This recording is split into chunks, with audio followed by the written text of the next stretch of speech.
Hey team, it's Tom from FitCure. Welcome back to another lesson all about protein. So hopefully you're smashing that protein.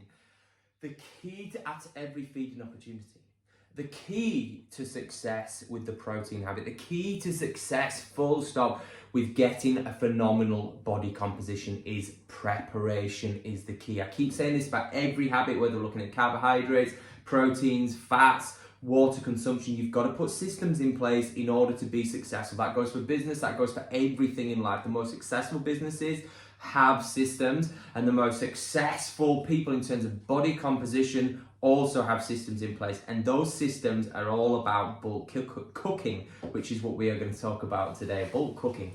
So methods and options for bulk cooking. So stay open-minded. So you've got the stove top, haven't you? You can stir fry some meat. So if I'm stir frying, throw the chicken in, throw the red meat, whatever's happening, you can get a big massive wok, you can cook in bulk, throw some spices through it, cook that meat through, and then essentially you can store that, let it cool, pop it in some Tupperware. You can then eat that at a later date. You can put it with your carbohydrates, your guacamole, or whatever you're having, put it in a lettuce wrap, and then essentially you've got that protein ready to eat. That's one option. Another option is to get on the grill. So let's get grilling. So if we're grilling things like steaks, burgers, chicken, marinate it first. That's when the marinades would come in, when you kind of get those juices going with the oils and the spices and the crushed chilies and all those kind of things. Throw that through first, let it marinate in the fridge for anything from 4 to 24 hours. Let it marinate through and then grill it. You're going to get phenomenal tasting meat.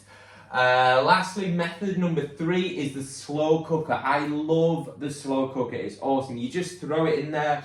I check out what's in the fridge. Whatever's looking like it's going a bit rotten and off. Don't put rotten food in there, but you know what looks like it's not got long left.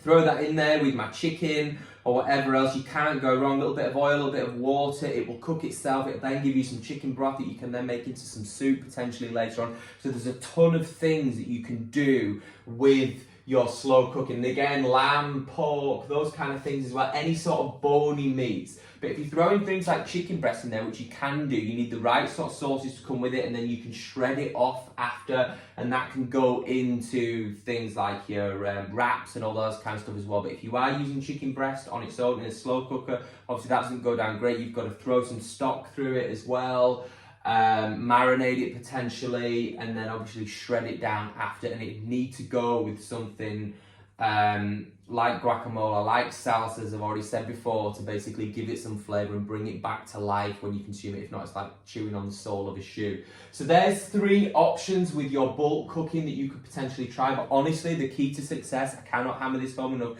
you have to prep the food. If I come in from work and there's no food in the house, I'm going to phone for a takeaway, I'm going to go to McDonald's, I'm going to do whatever. I have to make sure that those systems are in place for healthy eating, because at your worst, you will consume your worst foods. Yeah, you need to be prepared all the time. So prepping your food on a Monday, a Sunday and a Wednesday, get your protein cooked on a Sunday, bulk cook, and then have another scheduled bulk cook on a Wednesday or a Thursday to take you through for the rest of the week. Figure out your systems, figure out how it's going to work for you. Some people cook first thing in the morning, but I find for most people what works is chunking. Cooking on a Sunday, cooking on a Wednesday, get your food cooked, add some variety in there. Don't eat the same things all the time. Experiment with flavors. Variety is the spice of life, and if you're eating dry chicken breast, it's only a matter of time before we go and pick up that Mars bar. That's it, guys. That's another lesson.